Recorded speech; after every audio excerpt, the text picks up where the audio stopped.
البدع والأهواء، أهل البدع العقائدية وأهل البدع السياسية.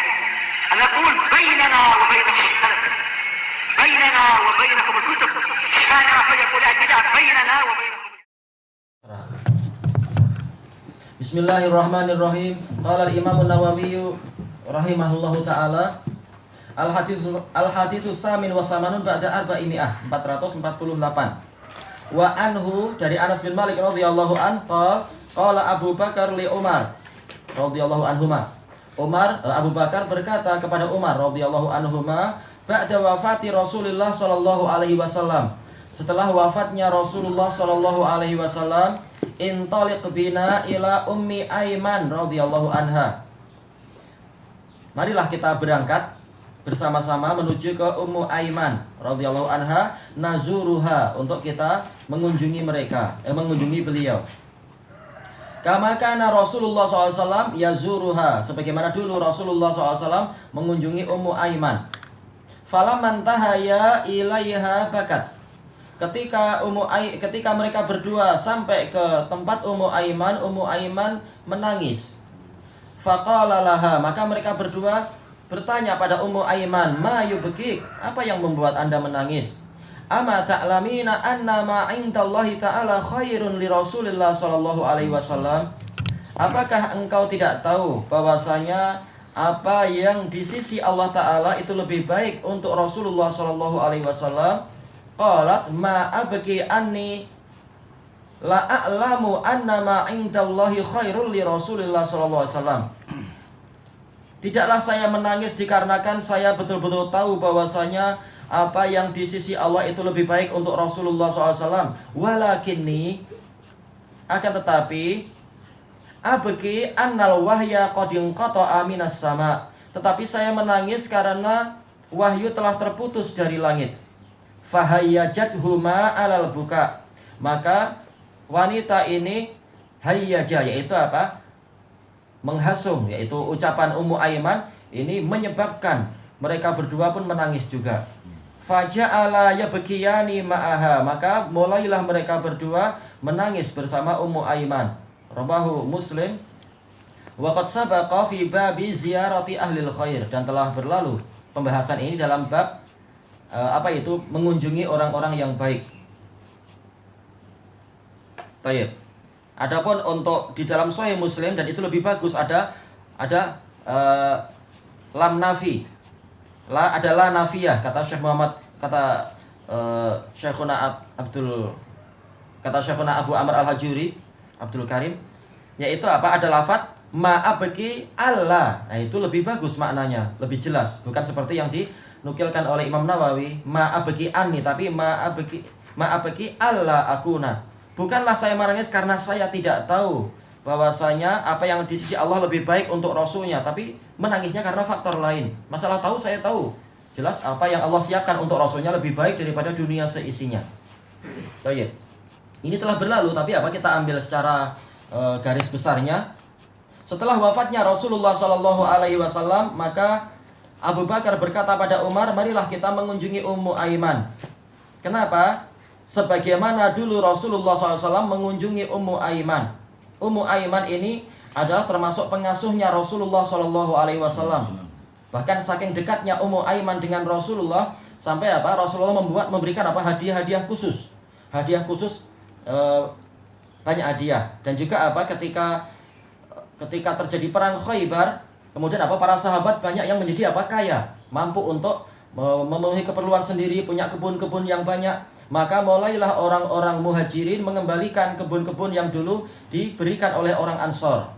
Mereka menganggap, walaupun orang Ansor ikhlas, tapi muhajirin mengatakan, enggak, ini hutang sampai saya mampu berdiri sendiri. Enggak seperti orang yang mengaku salafi tapi suka mengambil harta umat dan sebagainya itu.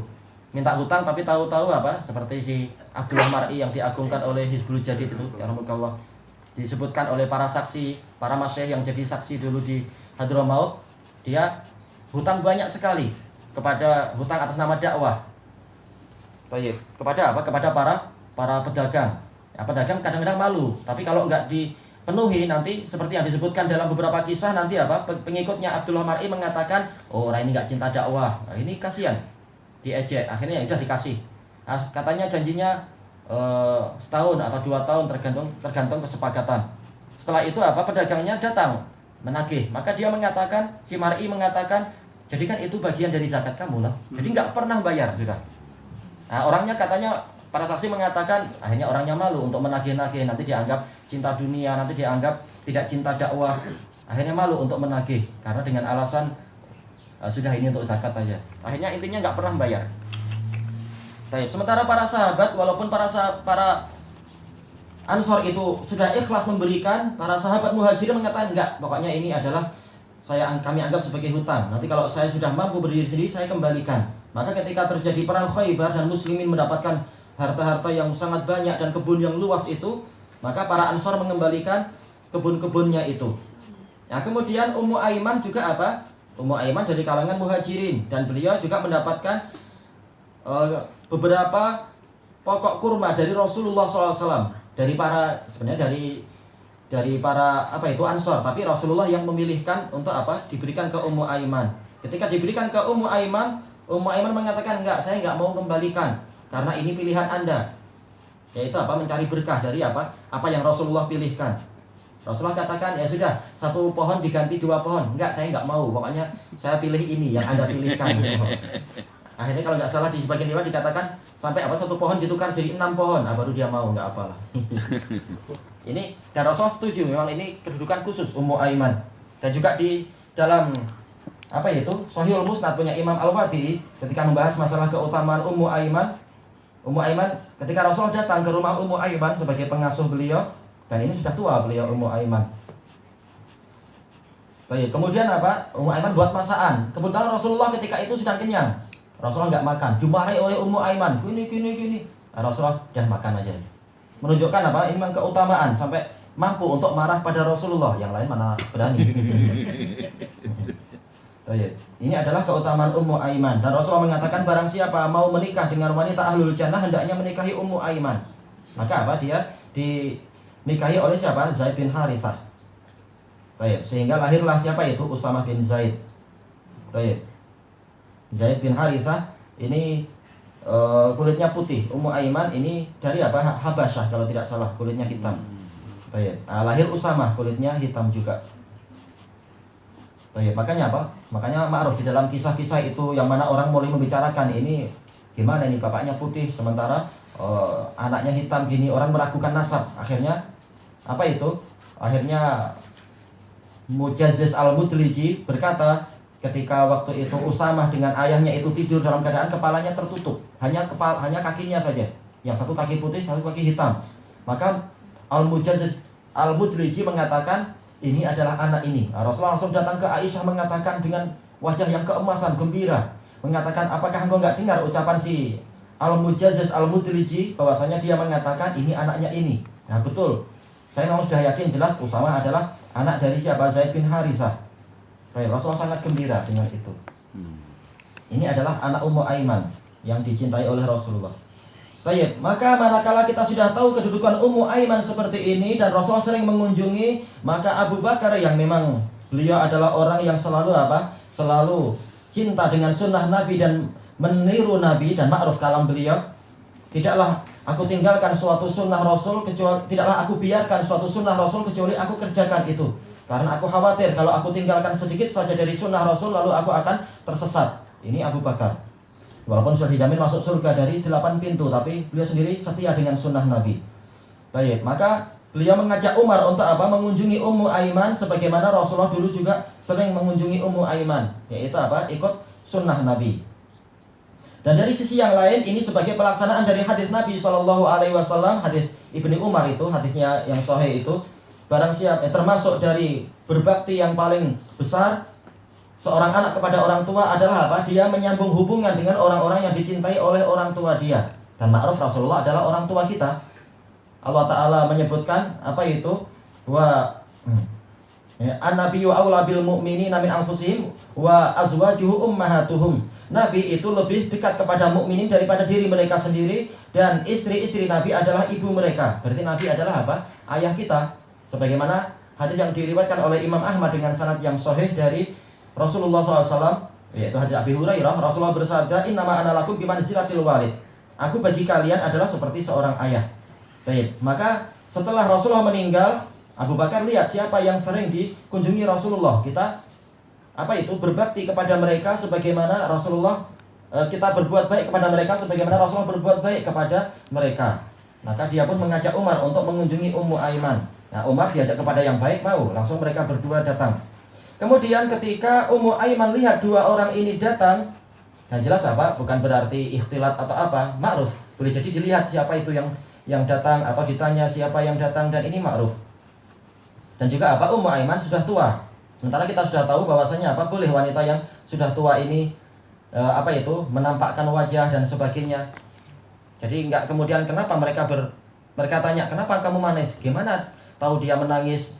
Jadi kita cari kemungkinan-kemungkinan yang baik. Boleh jadi karena mendengar, kalaupun melihat karena Ummu Aiman memang sudah tua, boleh menampakkan wajah. Tanpa niat untuk tabarruj, pamer. Ketika Ummu Aiman melihat mereka berdua datang, maka Ummu Aiman menangis. Dan ini diceritakan oleh para ulama ma'ruf bahwasanya melihat sahabat dari orang yang kita cintai itu mengingatkan kita kepada orang yang kita cintai. Maka begitu lihat Abu Bakar dan Umar, maka Ummu Aiman ingat Rasulullah, maka dia pun menangis, ingat kepada anak asuhnya itu. Sebagaimana Abu Bakar masih di awal-awal Musnad Imam Ahmad, beliau berkhutbah di atas mimbar Rasulullah. Kemudian beliau mengatakan, Rasulullah SAW pertama kali naik di atas posisi ini, beliau bersabda, langsung Abu Bakar menangis, ingat kepada Rasulullah, nggak jadi menyebutkan, lalu menangis lagi, lalu terakhir baru mengatakan Rasulullah menyebutkan bahwasanya kalian harus jujur, karena kejujuran membawa kepada kebaktian, kebaktian membawa kepada surga, dan seterusnya itu. Demikian pula yang diriwayatkan oleh Imam Ahmad dan lain-lain dari Abu Dzar. Ketika Abu Dzar ditanya oleh Al-Ahnaf bin Qais, kenapa Anda banyak sujud? Sampai-sampai boleh jadi Anda nggak tahu sujud Anda itu witir ataukah sujud Anda itu genap. Maka beliau mengatakan, saya tidak tahu genap atau witir, yang penting Allah tahu sujud saya ini berapa. Kenapa? Karena kekasih saya Rasulullah bersabda, langsung menangis. Kemudian diulang lagi, menangis lagi. Kata para ulama, yaitu mengingat orang yang dicintai ini menyebabkan kita menangis. Kemudian menyebutkan tentang tentang keutamaan sujud, bahwasanya satu sujud itu mengangkat satu derajat. Maka hendaknya kita sebagai bukti cinta kita banyak-banyak sholat, banyak-banyak menghidupkan sunnah Nabi. Bukan seperti orang yang mengaku aswaja tapi benci dengan sunnah Nabi, malah cinta dengan bid'ah. Itu bukan cinta.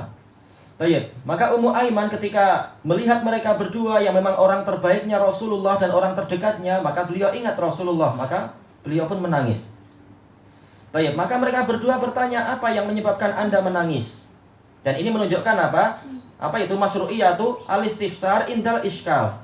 Disyariatkan untuk meminta perincian ketika ada kerumitan. Tidak langsung mengatakan jangan banyak menangis, wanita memang lemah, wanita meratap. Jangan, tanya dulu kenapa menangis. Mungkin sedang masak sehingga kena bawang atau apa, kita nggak tahu. Tanya dulu baik-baik. Kenapa? Al-hukmu ala syai' far'un an tasawwurih, kata Ibnu Najjar Al-Hambali.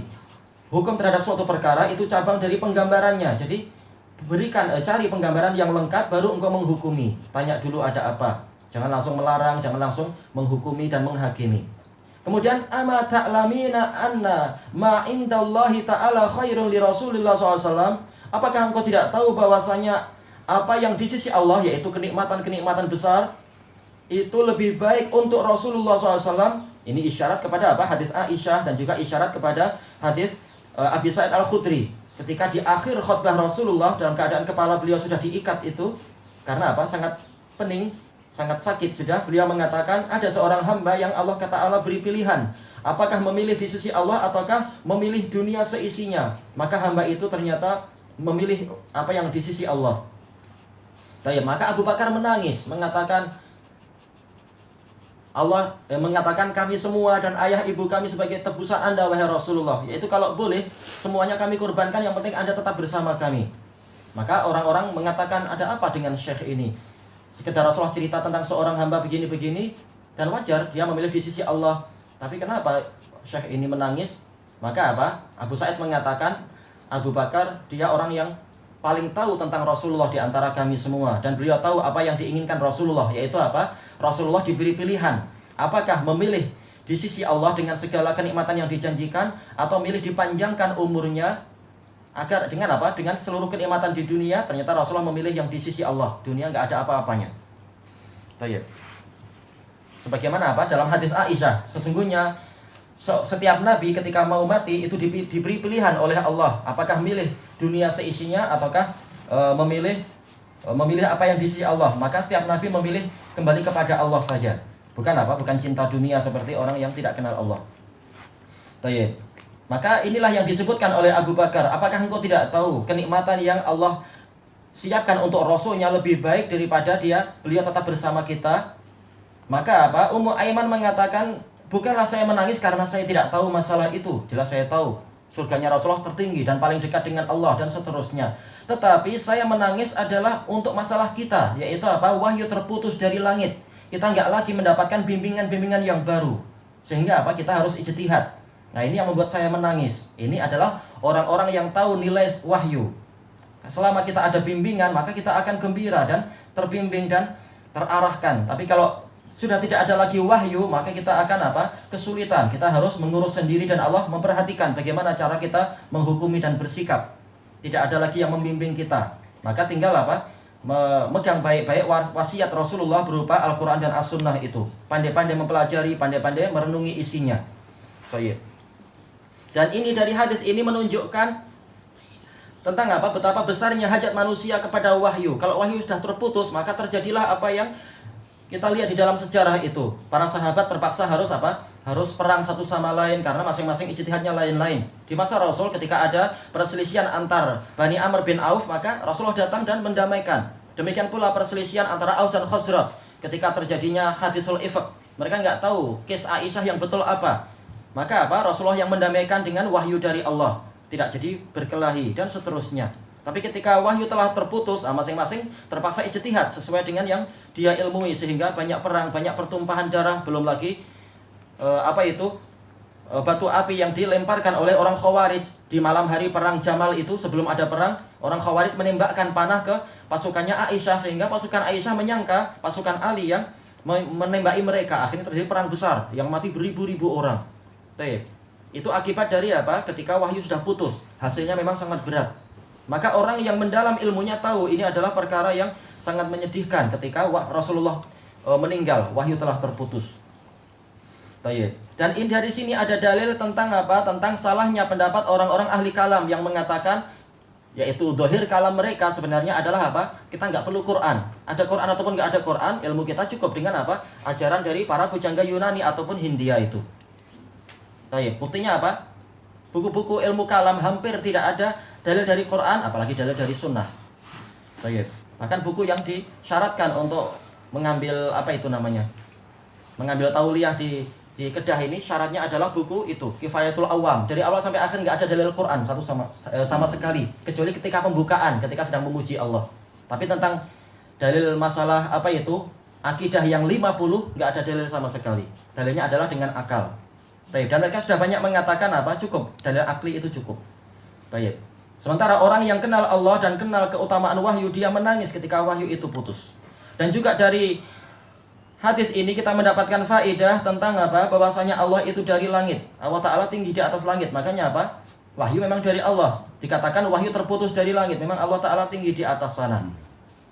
Seandainya Allah itu di samping kita, Ummu Aiman mengatakan wahyu putus dari samping saya, wahyu putus dari tetangga saya, karena Allah bertetangga dengan saya. Nggak ada istilah itu, wahyu putus dari langit. Maka dengan hujjah yang sejelas itu, mereka berdua pun ikut menangis. Dan disebutkan oleh Ibnu Hubairah rahimahullahu ta'ala, diambil faidah di sini, yaitu tangisan seorang sahabat itu akan menyebabkan tangisan sahabat yang lain.